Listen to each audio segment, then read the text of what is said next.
how to decrease the sound on an Anker Soundcore Bluetooth speaker. Now, if you want to decrease the volume, first let's turn it on by pressing the power button, and you'll know it's on by this white light here on the left hand side. The blue one will flash, indicating it's searching for a device, and it'll turn steady blue once it's connected.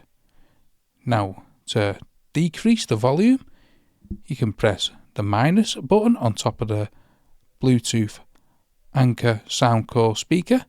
This will work on both the Anker Soundcore 2 and 3. And as you can see on the phone, it's turning the volume down and decreasing it. You can also do it on the phone or whichever device you're currently using by pressing the volume up or down. As we want to decrease the sound, we'll press down. And you can see it's working with the Bluetooth speaker. As you can see, that little Bluetooth icon. So that's two different ways how to decrease the sound on an Anker Soundcore Bluetooth speaker, whether that's 2 or 3.